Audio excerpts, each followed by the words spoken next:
9월 10일 예배 제가 기도하고 시작하겠습니다. 사랑의 아버지 하나님 감사합니다. 우리가 이 시간 비대면으로 또 함께 예배할 수 있게 해주심에 감사드립니다.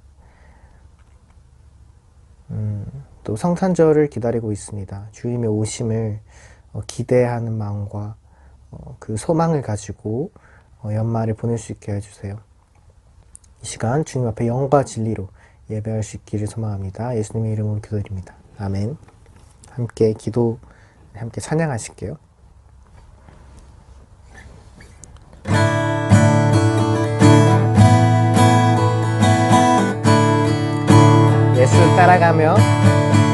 예수 따라가며 복음 순종하며 우리 행할 길 완하겠네.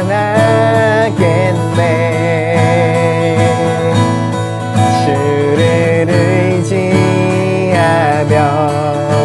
순종하는 자를 주가 늘 함께 하시리라.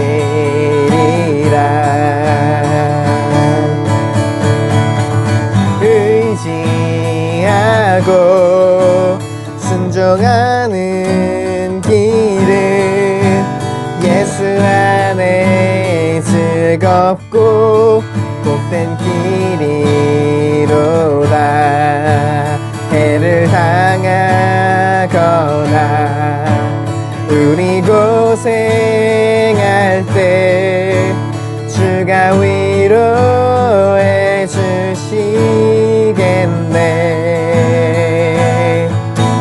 주를 의지하며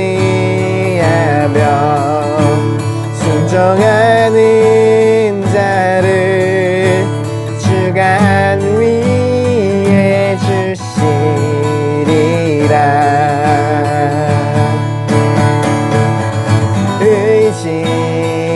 의지하고 순종하는 길은 예수 안에 즐겁고 복된 길이로다.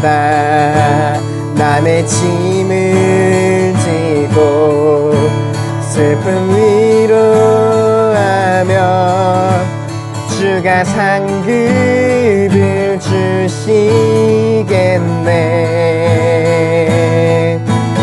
주를 의지하며 순종하는 자를 항상 복 내려 주시리라.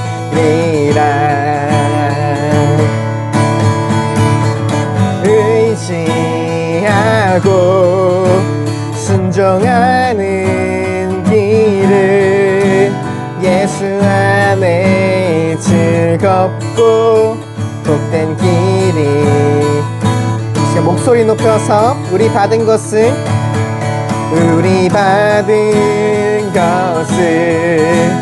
주께 다 드리며 우리 기쁨이 넘치겠네.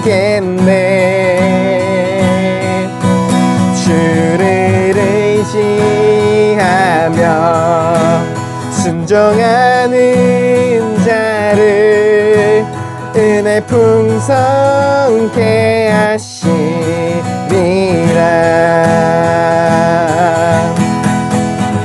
의지하고 순종하는 길은 예수 안에 즐겁고 복된 길이로다. 주를 힘입어서 말씀 잘 배우고 주를 모시고 살아가세. 주를 의지하며 항상 순종하며 주가 사랑해 주시리라.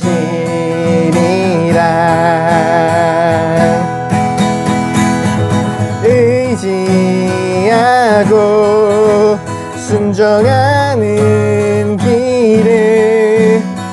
예수 안에 즐겁고 복된 길이로다.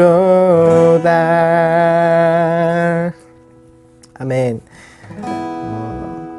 시간 같이 잠깐 기도했으면 좋겠는데요. 예수를 따라간다는 것이 어떤 것일지에 대해 생각을 해보게 됩니다. 예수님의 시선은 항상 사람에게 있었습니다. 병든 자, 가난한 자, 소외된 자, 차별받는 자, 사회적으로는 돈도 많이 벌고 겉으로는 화려하지만 실은 마음에 쓰린 구멍을 가지고 있는, 쓰린 상처를 가지고 있는 그런 사람들. 예수님은 사람들에게 관심이 있으셨습니다. 예수를 따라간다는 것은 가장 인간다운 사람이 되는 것일 것입니다. 이 시간 우리 함께 같이 기도할 때 그 예수라는 분의 인간성, 그 인간다우심에 대해서 한번 같이 생각하면서 기도했으면 좋겠습니다. 2000년 전 이 땅에 찾아오셔서 우리에게 사랑의 모범을 보이신 주님, 섬김의 모범을 보이신 그 주님의 그 삶을 우리가 닮아갈 수 있도록, 가장 인간적이셨던 그 주님을 우리가 닮아갈 수 있도록 이 시간 잠깐 같이 기도하겠습니다. 기도드리겠습니다. 사랑의 아버지, 감사합니다. 예수를 따라가기를 소망합니다. 우리가 예수를 바라봅니다. 주님이 우리의 기쁨이며 주님이 우리 소망이시니 우리가 주님을 따라가기 원합니다. 하나님이셨지만 가장 인간다우셨던 그 예수님의 삶을 그늘진 곳, 쓸쓸한 곳, 보잘것없어 보이는 곳, 사람들의 관심이 가지 않는 곳, 차별받는 곳, 손가락질 받는 곳, 그리고 외로움의 그늘이 드리워진 그 사람들의 마음 가운데 그런 사람들과 주님 함께 하셨음을 기억합니다. 주님, 성탄을 기다리는데 우리들이 그 예수님의 삶을 기억하면서 정말 이 땅에 그늘지고 쓸쓸한 그곳으로 가게 해주세요. 우리끼리 즐거움이 아니라 정말 이 성탄의 기쁨을, 이 복음을 함께 나누는 삶 될 수 있게 해주세요. 사랑의 아버지 하나님, 감사합니다. 예수 그리스도를 아는 삶, 참 하나님과 그 아들을 아는 영원한 삶으로 우리를 초대하여 주심에 감사드립니다. 주님, 우리가 예수를 따라가길 원합니다.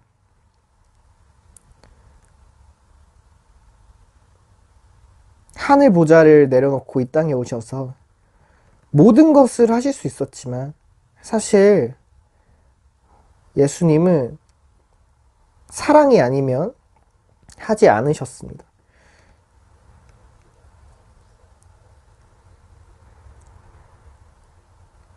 먼저 섬김의 본을 보이셨고 그늘지고 외롭고 슬픈 곳에 기쁨의 소식을 전해주셨습니다.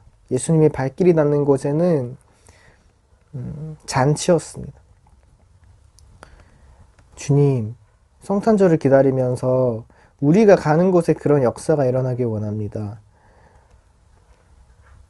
이 삶을, 2000년 전 삶을 사셨던 예수님의 삶을 본받아 우리가 가는 곳이 축제의 현장이 되고 기쁨의 현장이 되고 정말 기쁜 소식이 가난한 자, 소외된 자, 그리고 겉으로는 화려해 보이나 속으로는 또 마음의 그늘을 가지고 있는 그런 이들에게 우리가 기쁨의 소식을 전하고 나누고 그런 성탄절 또 그런 연말 될 수 있게 도와주세요. 감사합니다. 주님, 예수님 이름으로 기도드립니다. 아멘. 시간 사도신경으로 우리 신앙을 고백하겠습니다. 나는 전능하신 아버지 하나님, 천지의 창조주를 믿습니다. 나는 그의 유일하신 아들, 우리 주 예수 그리스도를 믿습니다. 그는 성령으로 잉태되어 동정녀 마리아에게서 나시고 본디오 빌라도에게 고난을 받아 십자가에 못 박혀 죽으시고 장사된 지 사흘 만에 죽은 자 가운데서 다시 살아나셨으며 하늘에 오르시어 전능하신 아버지 하나님 우편에 앉아 계시다가 거기로부터 살아있는 자와 죽은 자를 심판하러 오십니다. 나는 성령을 믿으며 거룩한 공교회와 성도의 교제와 죄를 용서받는 것과 몸의 부활과 영생을 믿습니다. 아멘. 함께 기도하시겠습니다.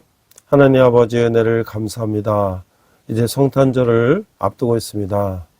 저희들이 죄악 가운데 있을 때에 저희 죄를 대신하여 십자가에 돌아가시려고 저 천한 베들레헴 말구에 오신 우리 예수님을 찬양합니다. 그러나 아직도 우리 모습들은 부패와 타락과 방종과 사치와 이런 여러 가지 갈등 속에 있습니다. 하나님 아버지, 저희들을 불쌍히 여겨 주시옵시고 저희들이 정말로 예수 이 땅에 오신 뜻을 깨닫고 우리가 모두 하나님의 자녀가 될 수 있도록 인도하여 주시옵소서. 또 아버지 하나님의 연말을 맞이하여 우리가 또 한 해를 결산하고 새해를 또 계획합니다. 우리가 인간적인 생각을 할 것이 아니라 하나님 앞에 나아가 기도하며 하나님의 더 가까이 가는 저희들 될 수 있도록 인도하여 주시옵소서. 또 오늘도 신령과 진정으로 예배가시며 말씀으로 은혜 받아 세상 가운데 승리하는 저희들 되게 하여 주시옵소서. 감사드리며 예수님 이름으로 기도했습니다. 아멘. 여러분 안녕하세요. 백목사의 시사브리핑. 제가 이제 시리즈로 건국 대통령 이승만 박사에 대해서 몇 차례 브리핑을 하려고 합니다. 저는 초등학교를 60년대 말 70년대 초, 중고등학교를 70년대, 대학을 70년대 말에서 80년대 다녔습니다. 또 제가 초중고 대학을 다닐 동안 이승만 대통령에 대해서 배운 게 없어요. 제가 초중고등학교 다닐 때는 박정희 대통령 시절에서 아마 여러가지 정치적인 이유로 이승만 대통령을 가르치지 않았다고 봐요. 그러나 우리나라의 건국 대통령 이승만 대통령이 박사가 잘못한 것도 있고 잘한 것도 있을 텐데 저는 개인적으로 보면 잘한 것이 훨씬 많다고 생각해요. 말년에 그가 부정선거로 인해서 하야하고 하야로 망명가게 되었는데 그건 사실 이승만 대통령도 문제지만 그 밑에 있는 이기붕이라든지 이런 사람들이 부정선거를 획책한 것이죠. 그런데 여러가지 정치적인 이유로 인해서 우리나라 건국 대통령에 대해서 가르치지도 않고 오히려 그를 친일파라든지 친미파라든지 뭐 이런 식으로 이제 매도하는 것은 우리 대한민국의 역사를 왜곡되게 바라보는 것이다. 이런 생각이 들어서 제가 이제 유튜브라든지 책이라든지 이런 걸 통해서 다시 공부를 했어요. 공부를 해보니까 정말 이분이 정말 대단하신 분이구나 라는 생각을 했어요. 제가 책도 보고 유튜브도 보고 많은 걸 보니까 이승만 대통령에서 이제 적는 걸 보니까 청년 시절 한성 감옥, 독립운동 시절, 독립운동가의 2년, 반공국가의 탄생, 농지개혁, 교육혁명, 한미동맹, 4.19 혁명, 하와이유폐 이런 식으로 이제 되는 거예요. 그래서 이걸 제가 하나씩 한번 같이 브리핑을 하려고 합니다. 그리고 그는 배적당에서 과거 급제를 목적으로 공부를 했지만 가보기역으로 인해서 1894년 이제 과거제가 폐지되니까 그건 영어배우로 배적당 갔었고 그 다시 선교사의 도움으로 미국에 가서 조지 워싱턴 대학, 하버드 대학 석사, 프린스턴 대학 국제정치학 박사를 했던 이런 놀라운 그의 그것도 나이가 적은 나이도 아니고 30대에 가서 그렇게 했다는 것도 대단한 거고요. 그 다음에 그의 어떤 정치적인 그런 능력, 여기 메가드 장군과 오랫동안 교분을 맺어오면서 6.25 때 우리나라를 지키도록 유엔군을 참여시키도록 유도했던 거라든지 또 감옥에서 그가 독립정신이라는 책을 통해서 우리 대한민국의 앞으로의 그 청사진을 그렸다는 거 대단한 거죠. 당시에 우리나라 사람들이 자유, 자주, 독립 이런 것들을 구체적으로 어떻게 해야 되는지 그림이 없는데 그는 옥중에서 5년 동안 동서고금의 많은 책들을 공부하고 특히 서양의 민주주의 국가들을 공부하면서 우리나라를 어떻게 자유민주주의 시장경제에서 이렇게 대한민국을 세워야 되는가 이런 것들을 정리한 책인데요. 이런 책도 또 우리가 공부하고, 재팬 인사이드 아웃이라는 책은 일본의 가면을 벗긴다. 그래서 일본 천황주의가 뭐냐? 천황 전체주의가 뭐냐? 일본 제국주의는 뭔가? 그다음 사실 우상, 천황이라는 우상을 섬기는 하나의 집단인데, 그들은 결국 그 천황 신을 믿는 그들은 세계에 해가 될 수 있다. 특별히 미국에 상당한 도전이 될 수 있다. 라는 것을 2차 세계대전에 일본이 진주만을 공습하기 전에 그 박사학위 논문에서 밝힌 것을 미국 조야들은 뭐 전혀 예상을 못했죠. 미국과 굉장히 친한 사이였기 때문에 그런 일본이 이렇게 돌변한 것들에 대해서 그 배경이 무엇인가, 그 저변에 무슨 생각을 갖고 있는 것인가, 이런 것들도 이승만 대통령의 그 기독교적인 입장, 또 그 국제 정책적 입장, 특히 한일 관계 입장에서 논술한 것이죠. 펄벅 대지라고 하는 노벨 문학상 받은 펄벅 여사도 서문에서 추천사에서 전율을 느끼는 책이다, 이렇게 소개를 했죠. 그 다음에 이제 농지격이라든지 이런 우리 국민학교, 지금 초등학교라고 그러죠, 의무교육이라든지 이런 것도 우리가 하나씩 공부하면서 우리가 다시 건국 대통령 이승만 대통령을 박사를 다시 한번 돌아보는, 그리고 오늘날 우리나라가 지금 어떻게 돌아가고 있는지를 한번 비교해서 보는 것이 오늘날 우리가 이 대한민국을 바라보는 시각을 어떻게 가져야 될지 한번 정리하는 그런 시간을 가져보고자 합니다. 이상 백목사의 시사브리핑이었습니다. 네, 이번 시간은 창세기 네 번째 시간으로서 이삭과 야곱, 부제는 이승만 대통령이라는 제목으로 말씀을 나누고자 합니다. This week is the first Genesis. Today's title is the Isaac and Jacob. The vice title is the President Syngman Rhee. 오늘 본문은요, 창세기 18장 12절 14절인데요. 꿈에 본적 사닥다리가 땅에 서 있는데 그 꼭대기가 하늘에 닿았고, 또 본적 하나님의 사자들이 그 위에서 오르락내리락 하고, 또 본적 여호와께서 그 위에서 이르시되 나는 여호와니 너희 조부 아브라함의 하나님이요 이삭의 하나님이라. 내가 놓여 있는 땅을 내가 내게 또 내 자손에게 주리니 내 자손의 땅이 티끌같이 되어 내가 서쪽과 동쪽과 북쪽과 남쪽으로 퍼져나갈지니며 땅의 모든 족속에 너와 내 자손으로 말미암아 복을 받으리라. Genesis chapter 28 verse 12 to 14. He had a dream in which he saw a stairway resting on the earth with its top reaching to heaven, and the angels of God were ascending and descending on it. There above it stood the Lord, and he said, I am the Lord, the God of your father Abraham and the God of Isaac. I will give you and your descendant the land on which you are lying.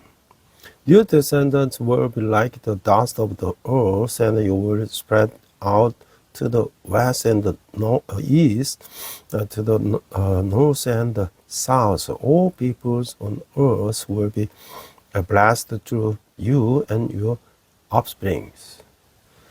자, 우리가 이제 이삭 이야기를 하면 빼놓을 수 없는 게 하나님 아브라함이 이 100세기 되던 약속을 주신 지 25년이 지나서야 이삭을 태어나게 하셨죠. 그렇게 어렵게 허락하셨고, 또 유일한 아브라함의 적자라고 하시면서 어느 날 하나님이 아브라함에게 그 이삭을 제물로 바치라고 명령을 하죠. 인간 아브라함은 억장이 무너지는 아픔과 갈등이 있었지만, 또한 인간 제물의 제사는 이교도들이 드리는 제사이고, 그것은 하나님의 윤리에 맞지 않는 명령이었지만, 그거마저도 하나님의 뜻에 순종하는 것이에요. 순종, 이것이 바로 하나님의 나라를 이루는 방편이기 때문인 거예요. The story of the Isaac, chapter 22, God gave Abraham his promise when he was 100 years old, but 25 years later, he gave birth to Isaac after making such a difficult decision and calling claiming that Isaac was Abraham's only legitimate son. One day, God commanded Abraham to sacrifice Isaac. Abraham, the human being, must have experienced the heartbreaking pain and conflict, but he also knew that the human sacrifice was a pagan offering and a command that violated God's ethic. Yet, even in this, he obeyed God's word. Obedience is the very means by which God's kingdom is established. 자, 그래서 하나님은 우리를 시험하지만 그것은 우리의 믿음을 확인하고 더 큰 복을 주시기 위함인 것이에요. 사탄은 우리를 시험하지만 그것은 언제나 하나님을 배반하게 하고 죄를 범하게 하며 우리로 파멸하는 것이죠. 아브라함의 믿음을 확인하신 하나님은 그 제사를 즉각 중지시키고 미리 준비하신 양을 제물로 바치도록 하셨다는 거예요. 이런 하나님을 22장에서는 여호와이레, 즉 미래를 준비하시는 하나님이라고 불렀던 것이죠. 그렇죠. 하나님 우리의 미래를 준비하고 계세요. 그 하나님의 준비하심의 복을 누릴 수 있느냐를 하는 것은 우리 믿음에 달려 있는 거예요. 왜냐하면 축복은 조건부로 오기 때문이라는 것이죠. God tests us, but it's to confirm our faith and grant us greater blessings. Satan tests us, but it always leads us to betray God, commit sin, and destroy us. After confirming Abraham's faith, God immediately accepted sacrifice, and he had him offer a ram he had prepared in advance. In chapter 22, this God is called Jehovah Jireh, and a God who always prepares for the future. Yes, God is always preparing for our future.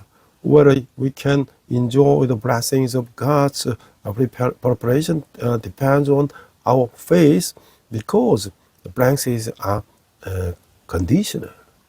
자, 이 두 번째 얘기는요, 이삭 이야기가 계속 되는데 24장에서 27장까지예요. 그 아내 사라 사별한 아브라함은 140세에 마지막 할 일은 하나님 나라의 회복의 계획을 이삭에게 신부를 구해서 결혼시키는 일이죠. 아브라함은 이삭의 신부를 구하는 일에도 하나님의 인도하심을 믿고 순종하는 모습을 보여주고 있어요. 이삭의 신부 리브가는 나홀의 성 하란 출생으로 부델의 딸이었어요. 성경을 리브가는 매우 아름답고 정숙하고 여성이었다고 언급하고 있어요. 그리고 물을 길러 왔다가 아브라함의 종에게 마실 물을 주고 서둘러 낙타에게 물을 먹이는 그녀의 모습은 성실함과 친절한 성품을 가지고 있었던 것을 알 수가 있는 거죠. 한편 이삭과의 혼인 의사를 묻는 아브라함의 종과 가족들 앞에서 리브가는 결단성 있는 태도를 보여주고 있는 거예요. The story of Isaac continues, chapter 24 to 27. At the age of 140, Abraham, whose wife Sarah passed away, decided his final task was to find a bride for Isaac, who would carry on the work of the restoring God's kingdom. We see Abraham's trusting and obeying God's guidance is finding a bride for Isaac. Isaac's bride Rebekah was born in Haran, the city of Nahor, and was the daughter of the Biduor. The Bible describes Rebekah as a remarkably beautiful and virtuous woman. Her sincerity and kindness are evident in actions, such as when she brought the water to Abraham's servant and then quickly watered his camels. Meanwhile, Rebekah demonstrated decisiveness when confronted by Abraham's servant and family, who asked her about her intention to marry Isaac. 자, 이게 두 번째는 우리가 이삭의 무능한 이삭 리더라는 모습을 발견하는데요. 이삭은 아버지 아브라함이 모리아산에서 자신을 칼로 잡으려 할 때 매우 중요한 역할을 했어요. 그런데 이때 아버지께 온전히 순종해야 한다는 교훈을 배웠을 것이죠. 그러나 이삭은 쌍둥이 아들 에서와 야곱이 태어났을 때 하나님께 온전히 순종해야 한다는 것에 대한 교훈을 완전히 잊어버렸다는 거예요. 그는 큰 자는 어린 자를 섬기라는 하나님의 말씀을 들었어요. 하나님은 이 말씀에서 형 에서가 아닌 동생 야곱에게 축복하라는 가르침을 이미 주신 것이었어요. 그러나 그는 그 말씀에 기울이지 않았어요. 하나님은 그가 누구를 선택해야 하는지에 대해 분명히 말씀하셨지만 그는 에서를 더 좋아했다는 거예요.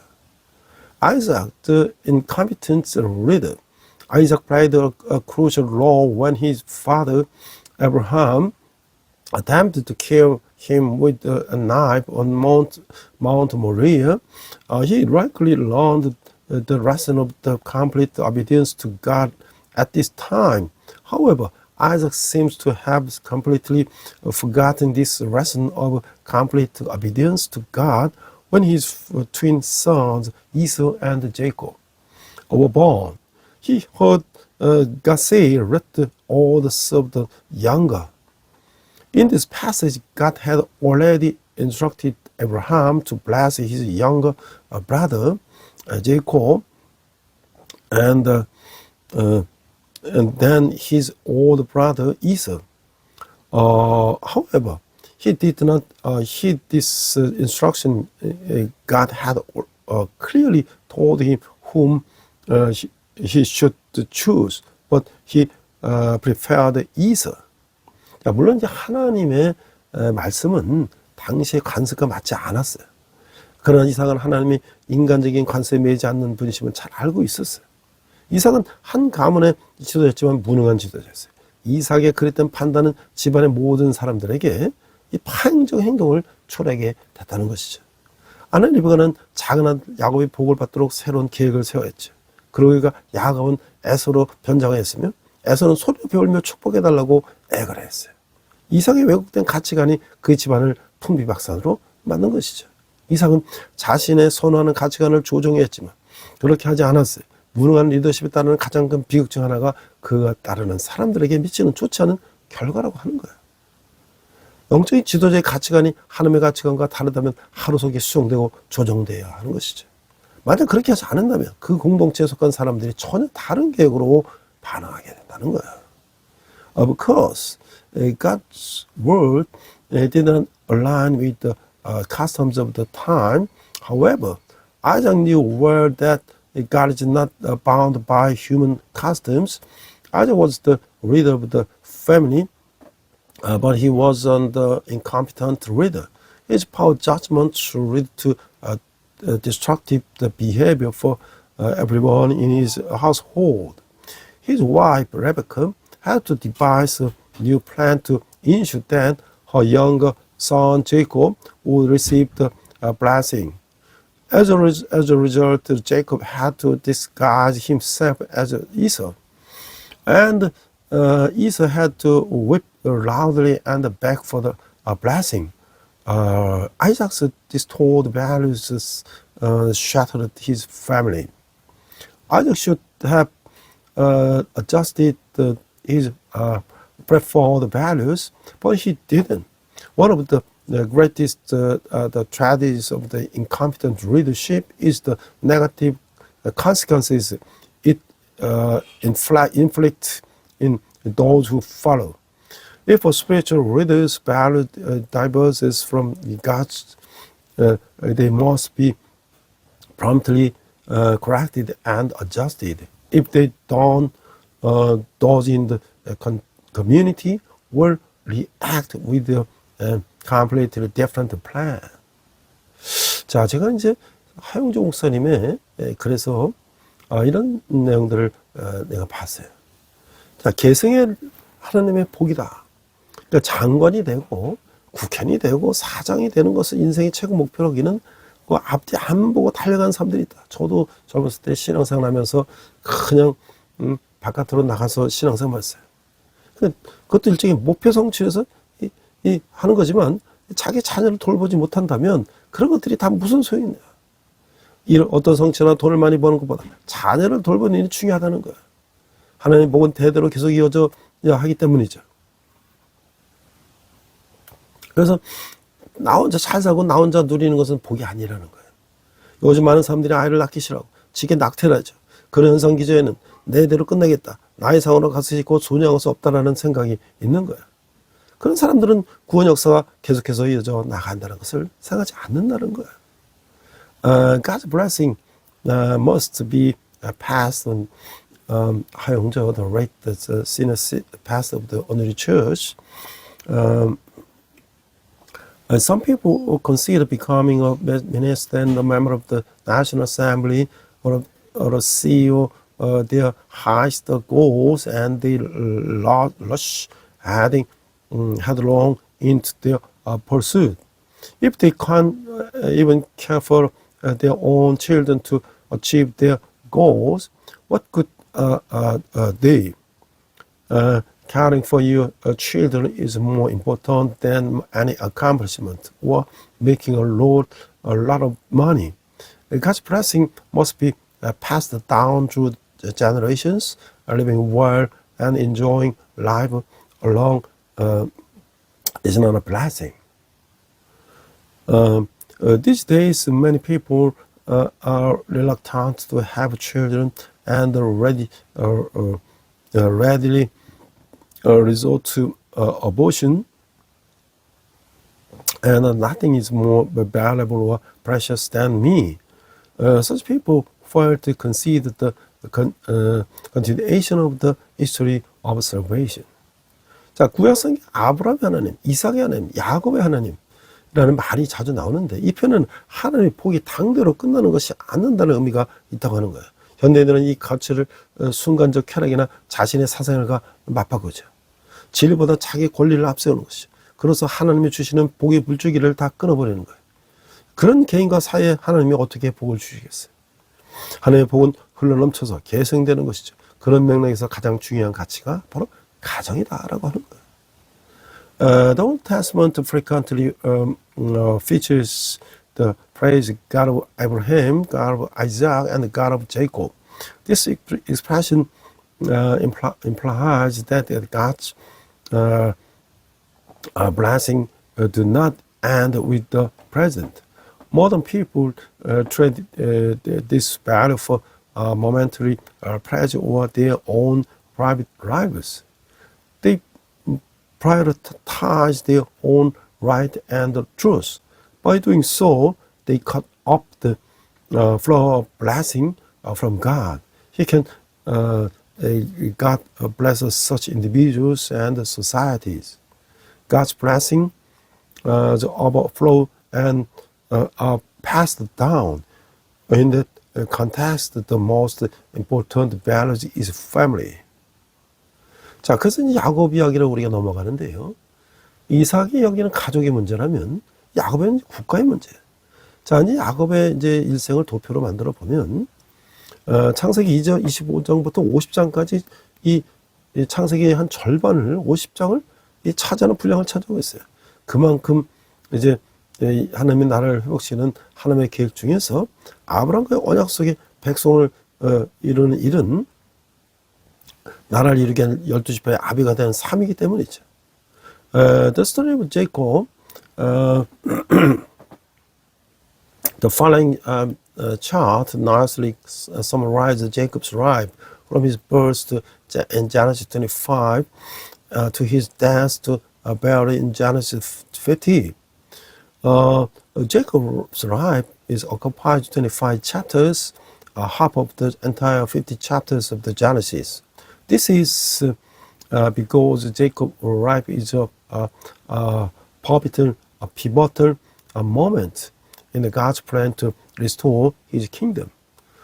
Becoming the father of the 12 tribes who would form the nation under the covenant with Abraham. 자, 이 야곱의 생애를 보면요. 이제 유년기에서 그는 부엘세바에서 출생했고 속이는 자의 삶고 살았고 장자권을 가지고 갈취했고 베델에서 이제 하나님을 만나는 거예요. 근데 이제 청년기로 가면 이제 바다나름으로 도망가서 이거 품꾼이 되고 나그네 삶을 살고 이제 이 라헬을 비롯한 네 아들을 얻고 12아들을 얻고 커브가 됐어요. 그다음에 그 이제 장년기가 되니까 헤브론으로 고향으로 이제 돌아오는데 야복강에서 형을 만나기 전에 그 천사 씨름했던 사건. 그다음에 마지막 노년기에는 이제 애굽에서 자식 곁에서 선지자로 이제 애굽으로 가서 요셉을 만나는 그런 파란만장한 인생을 살게 되는 거죠. 야곱에서의 장자를 빼앗고 그 보복을 피하기 위해서 피난길을 떠날 때 그는 젊은이가 아니라 적어도 70세 되었어요. 창세기에서는 아마 야곱이 애굽으로 떠날 때가 130세쯤 됐다라고 하고 있죠. Jacob writes, the children ages Jonathan 77, Beersheba, verse grows life the deceiver, selling the birthright and the blessing, meeting God in Bethel. Young youth age 77 to 97, Padan Aram, life is positive, hard hand and traveler. 4 wives, 12 sons, become a wealthy man. And the middle age 98 to 129, Hebron, from home to righteousness, Jabbok River, instance, second instance, Al-Bethel, instance, is instance. All the age 130 to 147, Egypt, becoming a prophet with his children, moving to Egypt, meeting Joseph. When Jacob stole Esau's birthright and fled to escape vengeance, he was no longer a young man, but at least 77 years old. Genesis 47, 9 states that Jacob was 130 years old when he left for Egypt. 그런데 우리 도표를 보면요, 그 인생의 도표를 보면 핵심적인 사건을 염두에 두고 야곱의 생애를 우리가 읽으면서 육신적이고 경쟁적이며 자기중심적인 야곱의 삶이 어떻게 연단되어서 하나님의 뜻에 합당하게 바뀌어 간지를 우리가 알 수가 있는 것이죠. 무엇보다도 그의 초기의 신앙의 모습은 조건부 신앙의 유형을 갖고 있었음을 우리가 알 수가 있는 거예요. As you read Jacob's life with the key events in the diagram above in mind, keep in mind how Jacob's fleshly, competitive, and self-centered life was defined and transformed into one that conformed to God's will. Above all, we see that his only faith was a conditional one. 자, 그런데 이제 야곱은 또한 수동적인 지도자였어요. 그 야곱은 집 밖의 문제에 대해서는 공격적이었지만 집안의 문제들에 대해서는 수동적이었다는 거예요. 이런 수동성으로 인해 그의 집안은 고통과 좌절과 시기화와 증오가 남아있고, 이 야곱의 문제들을 우리가 한번 보면요, 언니면서 사랑받지만 레아는 루벤을 낳고 여호와께서 나의 결혼을 권고하셨어요. 이제는 내 남편이 나를 사랑하리로다 라고 외쳤던 거예요. 이런 고통에 빠져있는 그녀의 모습을 잘 드러내는 것이죠. The first, Jacob, a passive reader. Jacob was aggressive in matters outside his home, but passive in matters within. This passivity led to suffering, frustration, jealousy, anger, and hatred in his household. Let's examine the problems in Jacob's household. Leah, the older sister, but loved, gave birth to Reuben, and exclaimed, "The Lord has looked upon my affliction. Now my husband will love me." This clearly reveals her sufferings. 또 라헬을 얻다는 거예요. 그녀는 남편의 사랑을 받았지만 아이를 낳지 못했어요. 그러면서 언니를 투기하고 결국 여종 비라를 야곱에게 주고 그러면서 아이를 낳게 하는 거예요. 이런 식으로 사건은 꼬리를 물고 이어졌고, 이런 문제에 대해서 야곱은 해결의 전면은 다시 하고 그냥 내버려 두었어요. 야곱 같은 수동적인 지도자는 자신 행동이 조직에 어떤 영향을 미치는지 충분히 설명하지 않고 구성원의 사이에서 다툼에 대해서도 무관심했다는 거예요. 불평소리를 듣고도 제대로 처리하지 않고 생많은 지도자는 조직에 역기능적으로 작동하도록 멍석을 까는 사람이라는 거예요. 이런 지도적인 결과는 무엇입니까? 분쟁과 혼란이 끊이지 않는다는 거예요. What about Rachel? She was loved by her husband, but was unable to bear children. This led her to become jealous of her sister and ultimately give her maidservant Bilhah to Jacob, who then bore children. This was how the chain of the event continued. Jacob, instead of taking the lead in resolving these issues, simply left them unattended. Passive readers like Jacob felt occasionally educatively explain the impact of their actions on the organization and are deferent to conflict among members.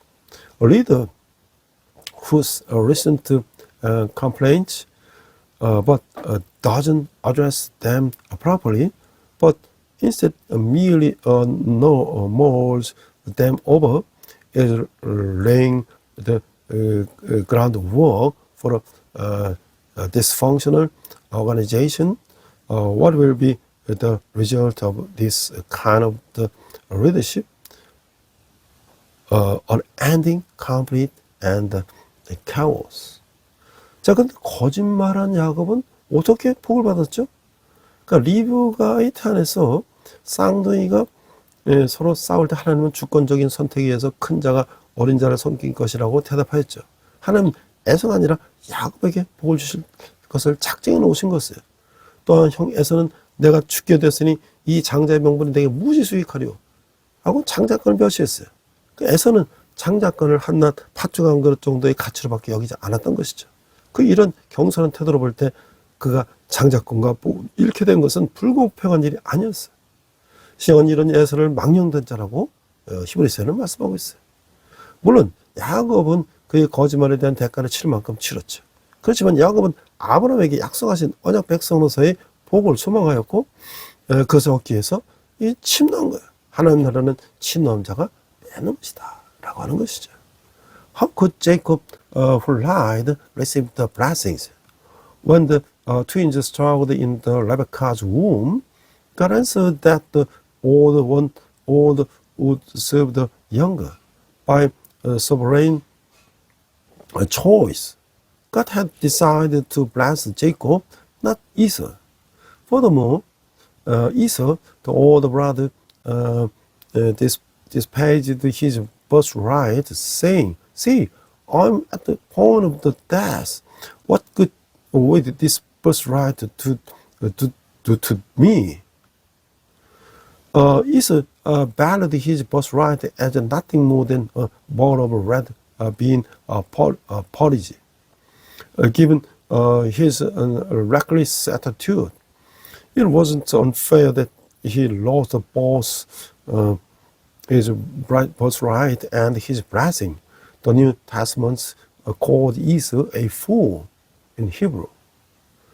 Of course, Jacob also paid the heavy price for his lies. However, Jacob longed for the blessings promised to Abraham as the covenant people, and he acted violently to obtain them. The kingdom of God is a place taken by the violent. Matthew. 자, 그저 우리가 여기서 그 신앙의 그 유형을 한번 보겠는데 한 세 가지 유형을 보는데 첫 번째가 뭐냐면 만약, if, 만약의 유형 신앙이에요. 조건부 신앙이에요. 무엇을 해주시면 이렇게 하겠습니다는 조건이 붙는데 야곱이 바로 그 전형적인 사람이었다는 거예요. 그는 창세기 28장 25절에 하나님이 그를 보호하신다는 약속을 주었음에도 불구하고 그는 21절에서 내가 평안히 아버지 집으로 돌아가게 하시오면이라고 조건을 붙이는 거예요. 어쩌면 이 모습은 우리 모두의 모습이 아닌지 모르겠어요. 이게 바로 기복적 신앙이죠. 두 번째는 마치 as if의 신앙인데요. 아무것도 이루어지지 않았지만 하나님의 약속이 마치 그리고 확실히 이루어진 것 같이 믿는 믿음을 말하는 거예요. 아브라함이 전형적인 사람이죠. 그는 비록 약간의 실수는 있었지만 하나님이 그에게서 주신 약속이 마치 다 이루어진 것처럼 믿고 알 수 없는 미지의 땅으로 이동했던 것이죠. 히브리서 기자는 히브리서 11장 8절에서 19절에서 아브라함의 믿음을 요약해서 설명해 주고 있는데, 아브라함은 어디로 왜 가야 하는 것인지 모를 때 믿었고, 어떻게 how 해야 하는 것인지 모를 때 믿었으며, 왜 why 그래야 하는지 모를 때 믿었다고 말씀하고 있어요. The rest briefly examine three types of the faith through the face of the Old Testament figures. The first, if type faith, is conditional faith. It attaches the condition, if you do this. Jacob is a typical example. Despite God's promise of the protection in Genesis 28:25, he adds a condition in verse 21. If only I may return safely to my father's house. Perhaps this reflects our collective faith. And this faith of the ups and downs. The second, as if faith. This refers to the faith that believes God's promises have come true, even though nothing has happened. Abraham is a typical example. Although he made some mistakes, he believed God's promise to him were completely fulfilled, and he traveled to on unknown land. The author of the Hebrews summarizes Abraham's faith in Hebrews chapter 11, verse 8 to 19. He says that Abraham believed when he didn't know where he was going, when he didn't know how he was going to eat, and when he didn't know why he was going to eat. 세 번째는 이제 2번 비록의 신앙인데요. 마치 뭐뭐가 아닐지라도 하는 신앙이에요. 다니엘서에 나오는 이 세 명의 다니엘의 세 친구가 있죠. 하박국 3장 17절에 나오는 이 신앙이 유형인데, 가장 귀한 신앙이에요. 다니엘의 세 명의 친구는 그 황금 신상에서 전하기를 거절하면서 하나님이 그를 반드시 뜨거운 풀물에서 건져줄 것을 확신한 것이죠. 여기까지는 위의 두 번째 신앙적인 모습인데, 그러나 그들은 여기서 한 걸음 더 나가서 하나님이 그들을 구해주지 않을지라도 그들은 하나님을 의지한다는 것이죠. 죽음을 각오한 신앙이에요. It's a face of the even if. It can be said to be a face of the even if. This is the type of the face shown by the Daniel Street friends in the book of the Daniel and Habakkuk 17. It's the most precious kind of the face.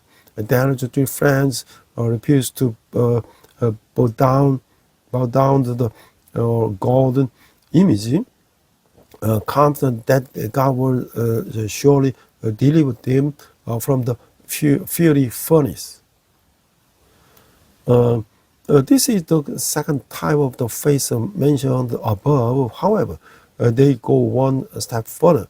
They trust in God even if He doesn't save them. It is a faith that is prepared to die.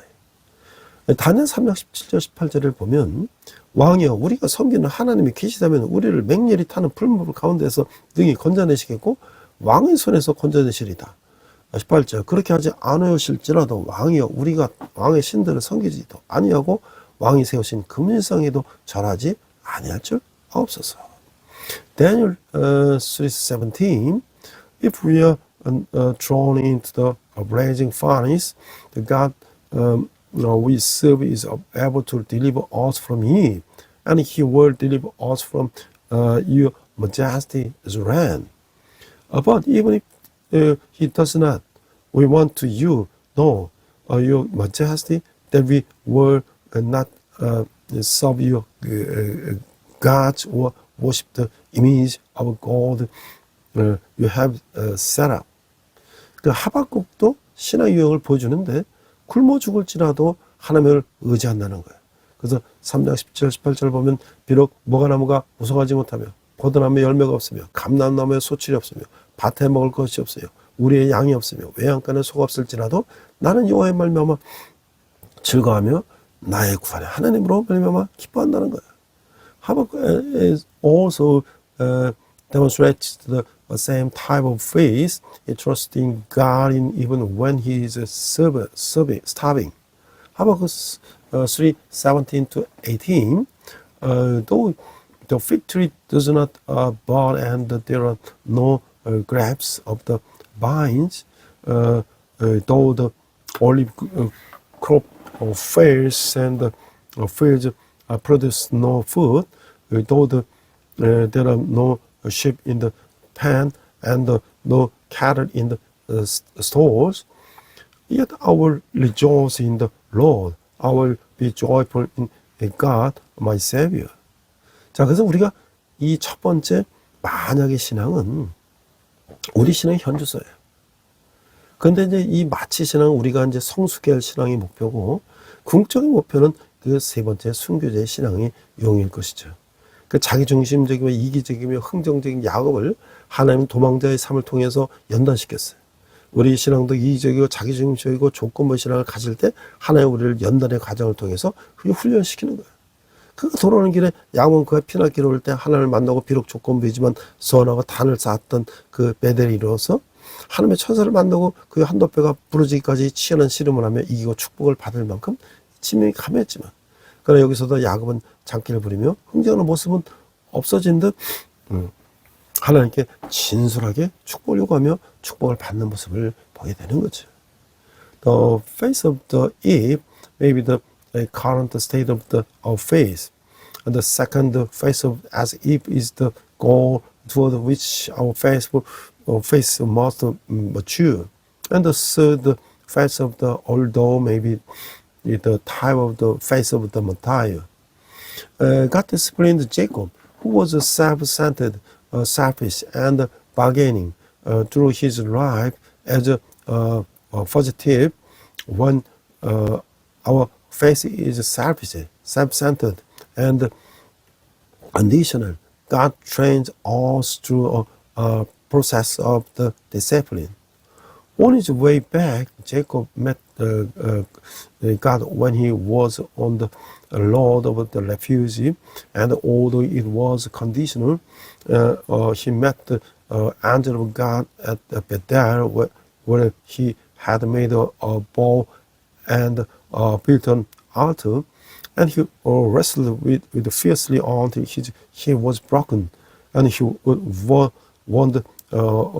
so determined to receive a blessing. However, here Jacob seemed to have lost the appearance of the using tricks and bargaining, and he see him sincerely asking God for a blessing and receiving it. 그 결과 새 이름 이스라엘이라는 이름을 받는 거예요.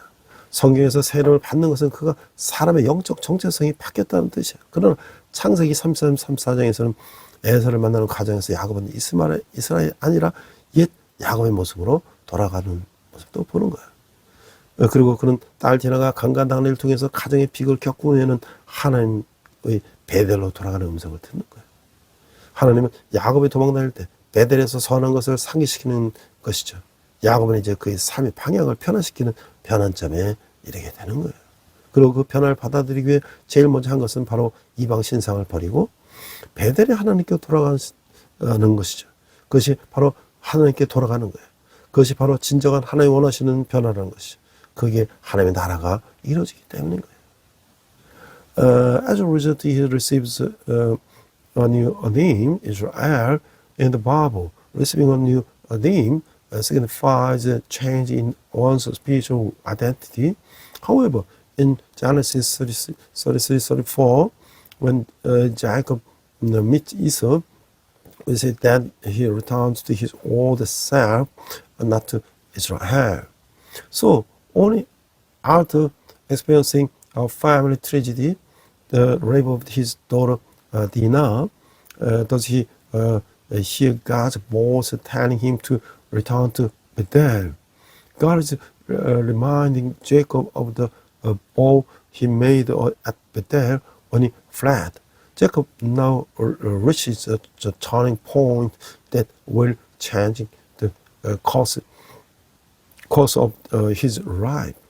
And the first thing he did to embrace the change was to abandon his foreign goods, gods, and return to the God of Bethel. This is returning to the divine. That is the true change God desires. For it is there that His kingdom will be established. 자, 제가 이제 이 야곱을 생각하면서 이제 그 국가를 생각할 때 우리가 이제 이념적인 충돌도 있지만은 건국전쟁, 이승만 대통령을 찬양하는 것과 백년전쟁 비난하는 두 가지 싸움을 한번 제가 이 칼럼을 한번 찾아봤어요. 자, 1875년 이승만은 태어났어요. 몰락한 왕가의 후손으로 서당에서 한학을 배우던 그는 20살인 1895년 배제학당에 들어가서 서양 학문과 기독교에 대해서 알게 되고 일제의 지배에 반대하여 민중 계몽활동에 앞장섰어요. 그는 1899년 고종 폐위음모에 가담했다는 이유로 체포됐어요. 탈옥하다 다시 잡혀서 곤장 백대와 종신형에 처해지면서 그는 5년 7개월 만에 동안 한성 감옥에 갇혔어요. 자, 1904년 특별 사면을 받아서 옥에서 풀려난 그는 이번에는 고종의 밀사 자격으로 미국으로 건너가서 시어더 루스벨트 대통령을 만나서 협조를 약속받았으나 미국은 이미 데프트 가스라 밀약을 통해서 한반도에 대한 일본의 지배권을 인정한 상태였어요. 그날 미국이 배신하게 된 이승만은 죽을 때까지 미국의 발을 빗지 않았어요. 그 조지 워싱턴과 하버드 프린스턴에서 수학하며 한국인으로 처음 미국의 박사학위를 받고 40년 가까이 미국에서 멀며 한국의 독립을 위해서 힘쓴 것은 주지의 사실인 것이죠. The National Founding War and the 100 Years' War. Syngman Rhee was born in 1875, a descendant of the fallen royal family. He studied Chinese classics in Sadang, traditional Korean school. At the age of 20, he entered the Beiji Hakdang in 1895, where he learned about Western learning and Christianity. He opposed the Japanese rule and took the lead in public enlightenment activities. However, in 1899, he was arrested for his involvement in the plot to depose Empire Gojong. He escaped from prison, but was recaptured and sentenced to 100 rushes and life imprisonment, and was subsequently imprisoned in Hanzhong prison for 5 years and 7 months. Released from prison in 1904 with a special pardon, he went to the United States as a secret envoy of Emperor Gojong and met with President Theodore Roosevelt to obtain a promise of the cooperation. But the United States had already recognized Japan's control over the Korean peninsula through the Taft-Gassara Agreement. Later, upon learning America's betrayal, Syngman Rhee refused to believe America's words until his death. It is well known that he later studied with George Washington at Harvard and Princeton, becoming the first Korean to receive the doctorate in the United States. He then remained in the United States for nearly 40 years, striving for Korean independence. 자, 그가 뛰어난 선각자며 특별히 운동가였다는 사실은 당대 누구도 의심하지 않았어요. 그가 상임정부 초대 대통령으로 추대되고 1948년 대한민국 초대 대통령 선거에서 91.8%로 6.7% 얻은 김구를 앞둔 것은 그 위상을 말해주고 있는 것이죠. 그러나 그 대다수 한국인이 기억하는 이승만은 남북분단을 고착하고 7.18을 등용했으며 4.3 사태 때는 수많은 민간을 죽였고 6.25 때는 한강 다리를 끊고 제일 먼저 도망갔으며 장기 집권하다 4.19로 물러난 인물이라는 이미지가 강하죠. 그 관대에서 내려온 지 60년이 넘었지만 그를 객관적으로 보내는 시도는 거의 없다고 해도 아닌 것이죠. 그에 대한 부정적인 평가를 굳히는데 큰 기여한 작품으로 바로 11년 전에 나온 100년 전쟁이라는 걸 이런 다큐멘터리를 빼놓을 수가 없어요. 지난 100년을 친일 몰입과 독립투사들과의 전쟁으로 보는 이 작품은 이스마일 하이 깽단 두목과 플레이보이로 그리고 있는데 그런 인물을 어떻게 독립운동가들과 대한민국 국민의 초대 대통령으로 뽑았는지에 대한 설명은 없어요. 최근 한국에서 다큐멘터리는 드물게 100만 원 돌파가 예상되는 건국전쟁은 이 작품에 대한 답변서라고 할 수가 있는 것이죠. His exceptional visionary and independence activist was undoubtedly a man of great vision and influences at the time. His election as the first president of the provisional government of the Republic of Korea in Shanghai and his victory in the 1948 president election with 91.8% of the votes to Kim Goo's 70.6.7% speak volumes about his standing. However, the image of the Korean today have of Syngman Rhee is that of the man who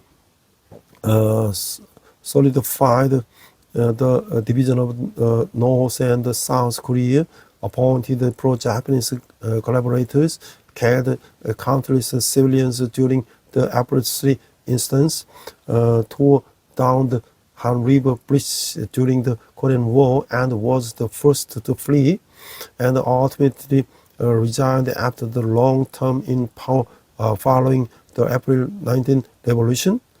It is exaggeration to say that over 60 years after his departure from power, there has been virtually no attempt to view him objectively. One work that contributed significant to solidifying his negative perception is the 100 Years' War. Released 11 years ago, this work, which views the past century as a war between pro-Japanese collaborators and independence fighters, portray Syngman Rhee as a Hawaiian gang leader and a playboy. It offers the explanation for how independence activists and the people of the Republic of Korea elected such a figure as the first president. The War of National Foundation, which is expected to surpass 1 million viewers, or rare fit for a Korean documentary, can be seen as a response to this war. 이 작품에서 한국인들이 잘 몰랐던 이승만에 관한 많은 진실이 담겨 있고요. 그 중에 몇 가지만 들면 북한은 이미 1940년 소련의 지시로 인민회를 구성해서 독자적인 국가 체계를 갖춰가고 있었다는 거예요. 남북한 초대 내각 명단을 보면 북한의 친일파가 더 많았고 4.3 때 민간인 피해자가 많이 발생한 것은 북한에 지령받은 좌익 세력이 경찰을 공격하고 민간으로 위장의 보복을 의도했기 때문이고 이승만이 민간인이 피난가는 한강대를 폭발하고 지시한 적이 없고 따라서 민간 희생자도 없었다는 거예요.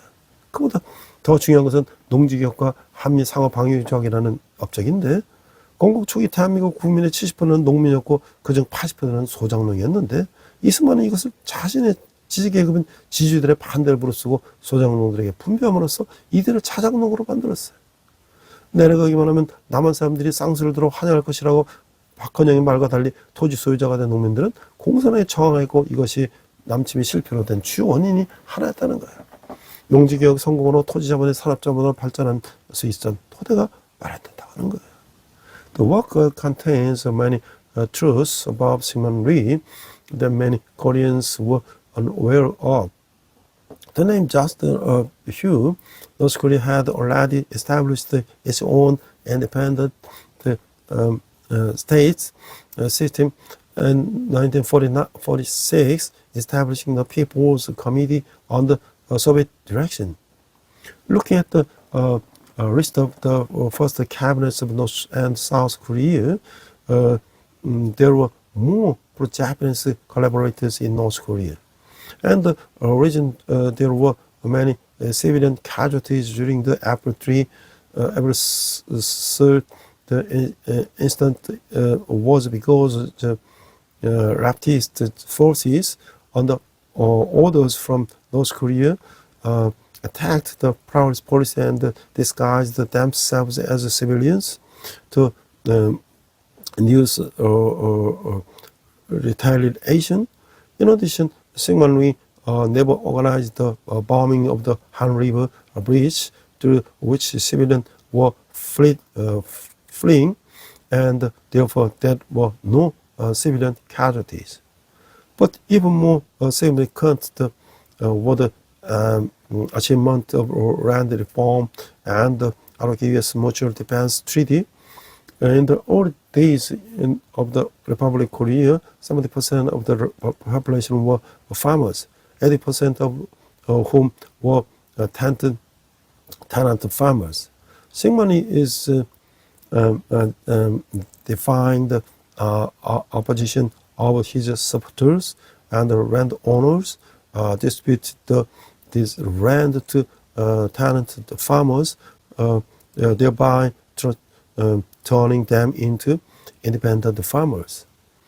Contrary to Park Kun-young's assertion that South Koreans would welcome him with open arms if he simply moved in the peasant who had become landowners, racist communism, or fact that contributed significantly to the invasion's failure. The successful land reforms laid the foundation for land capital to develop into the industrial capital. 또 이승만은 반공포로 석방이라는 강수를 들며 미국을 합박해서 한미 방위조약을 체결하고 한국 안보를 지켰는데 이것이 없었다면 6.25 70년간의 평화는 불가능했을 것이다. 그리고 이승만은 국가 예산의 20%를 교육에 투자해서 문명을 없애고 민주주의를 가르쳤어요. 그 결과 자신이 권좌에서 쫓겨나기도 했지만 4.19 때 부상당한 학생들을 이제 찾아가서 불의를 보고 일어나는 학생들이 있는 나라의 앞날은 밝다는 말을 남겼다고 했다는 거야. 북한에서 과연 이런 일이 일어날 수가 있겠는가? 그가 저지른 과오도 많지만 그를 평가할 때 봉건 잔주와 일제수탈, 북한의 위협 등 그가 태어나고 자란 시대의 상황을 감안하는 것이 옳다는 거예요. 이 영화가 이승만에 대한 균형 감각을 잡아주는데 일정을 이룬다. 이게 바로 미주 한국일보의 민경훈 논설위원의 칼럼이에요. Syngman Rhee also pressured the United States into the signing the ROK-US Defense Treaty, securing South Koreans' security by offering the release of anti-communist prisoners. Without this, the 70 years of the peace following the Korean War would have been impossible. Syngman Rhee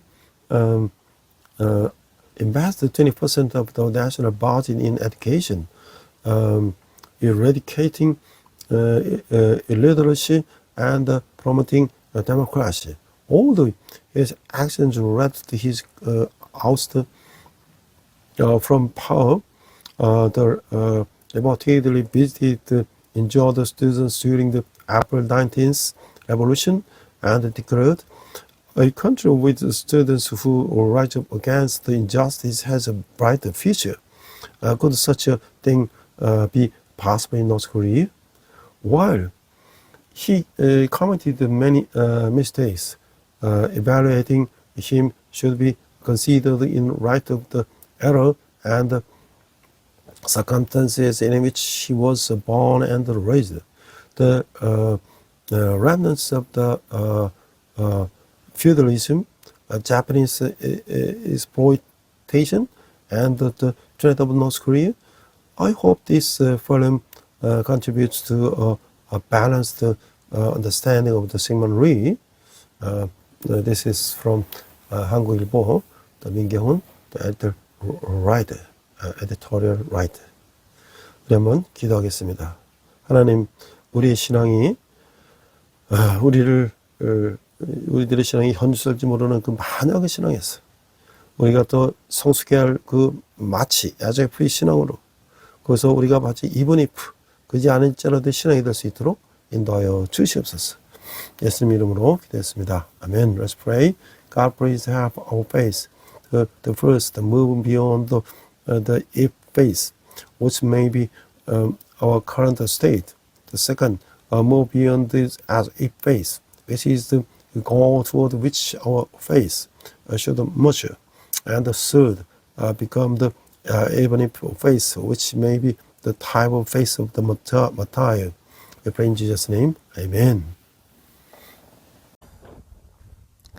이 시간 헌금 찬양 하시겠습니다.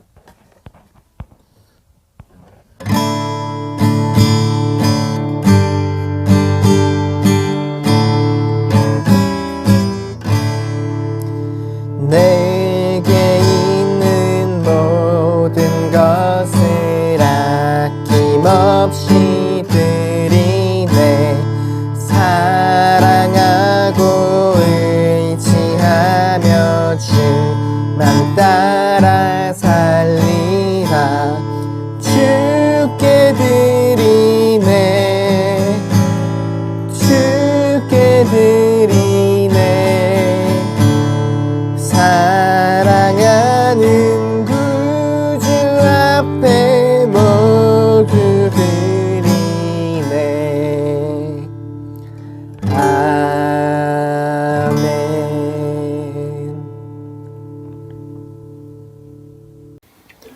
네, 성탄절이 다가오고 있습니다. 저희는 이제 성탄절날 예배하고 우리 그 주위에 계신 분들 어르신들에게 떡을 좀 만들어서 방앗간에서 만들어 갖고 떡을 좀 나누고 어른분들 좀 찾아뵙는 그런 또 계획을 하고 있습니다. 내년도에는 저희들 또 이제 선교 훈련도 참가해서 국내 선교도 참가하고 향후에는 우리가 해외 선교도 참여할 생각입니다. 또 우리 저희 또 친구 동역자가 인도 또 필리핀, 아프리카의 선교사로 또 오랫동안 사역했는데 또 저희들에게 좋은 또 우리 말씀도 전해줄 그 시간도 마련할 겁니다. 여러분이 후원하는 헌금은 우리가 국내 선교, 또 대학 선교, 북한 선교, 또 아프리카 선교에 귀하게 사용될 것입니다. 이런 기도하겠습니다. 하나님 아버지, 적은 예물을 주님께 드렸습니다. 예물이 쓰는 것마다 주님의 영광이 나타나게 하시고 또 죽어있는 영혼이 살아나는데 귀하게 사용되게 하여 주시옵소서. 지금은 우리 주 예수 그리스도의 은혜와 하나님 아버지의 극진하신 사랑과 성령님의 가방도 역사하시며 우리가 이삭의 신앙과 야곱의 신앙을 본받아 우리도 우리 가정과 국가를 올바로 세우는데 우리가 또한 우리 모든 가진 것들을 이제 다 속게 다짐하는 우리 예배드리는 모든 성도들이 열방의 백성과 성교사님들의 특별히 북한에서 고통받는 북한 동포들이 지금부터 영원토록 함께 하시기를 간절히 축원합나이다. 아멘. 함께 선한 의로 찬양하시면서 한 주간 승리하시기 바랍니다. 이 시간 함께 결단 찬양 선한 능력으로 부르시겠습니다.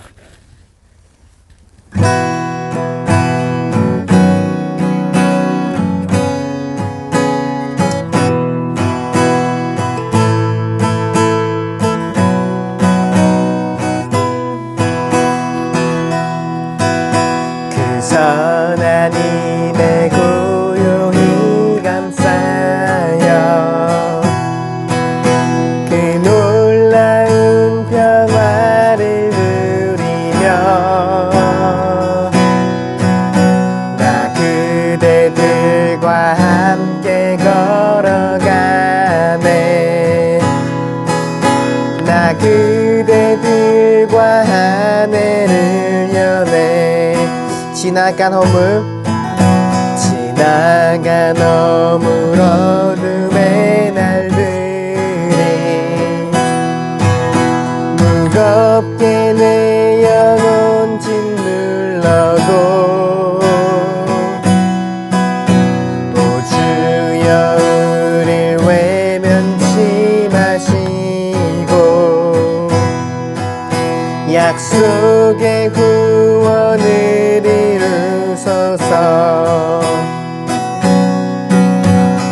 선한 힘이 우릴 감싸시니 믿음으로 일어나를 기대하네. 주 언제나 우리와 함께 계셔. 하루 또 하루가 늘 새로워. 주께서 밝히신 작은 촛불이 어둠을 헤치고 타오르네. 그 빛에 우리 모두 하나 되어 오늘 이에 비추게 하소서. 그 선한 힘이 우리 감싸시니 믿음으로 일어날 일 기대하네. 주 언제나 우리와 함께 계셔. 하루 또 하루가 늘 새로워. 이 고요함이 깊이 번져갈 때 저 가슴 벅찬 노래 들리네. 다시 하나가 되게 이끄소서. 당신의 빛이 빛나는 이 밤 그 선한 힘이 우릴 감싸시니 믿음으로 일어나를 기대하네. 주 언제나 우리와 함께 계셔. 하루 또 하루가 늘 새로워. 주 언제나 우리와 함께 계셔. 하루 또 하루가 늘 새로워. 주님과 동행하는 복된 한 주 되시길 축복합니다.